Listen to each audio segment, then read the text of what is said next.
کہ سکون پایا ہے بے کسی نے حدود غم۔ بسم اللہ الرحمن الرحیم۔ آج کی اس ویڈیو کے اندر آپ کو بتایا جائے گا کہ جو مرض لا علاج ہو جاتا ہے، اس حد تک بڑھ جاتا ہے کہ اس کا علاج ناممکن ہوتا ہے، تو آخرکار ڈاکٹر بھی آپ کو یہی کہتے ہوئے نظر آتے ہیں کہ یار اللہ رب العزت کی ذات سے دعا کریں کہ اللہ آپ کے مریض کو شفا عطا فرمائے۔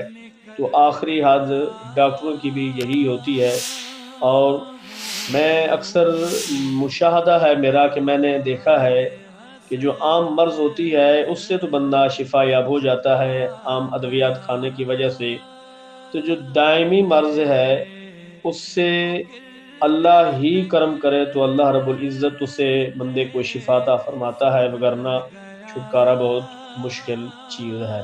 تو قرآنی دعا آپ کے لیے لے کر آئے ہیں، قرآنی وظیفہ آپ کے لیے لے کے آئے ہیں، روحانی وظیفہ آپ کے لیے لے کر آئے ہیں۔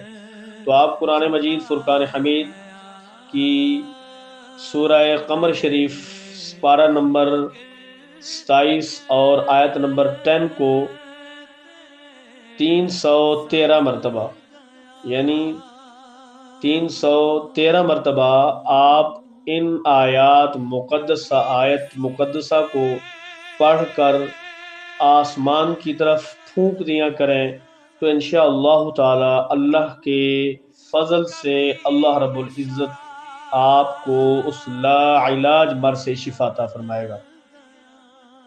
آیت پاک کی تلاوت سماعت کیجیے اور ایمان تازہ کیجیے۔ اعوذ باللہ من الشیطان الرجیم، بسم اللہ الرحمن الرحیم۔ فدعا ربه انی مغلوب فانتصر۔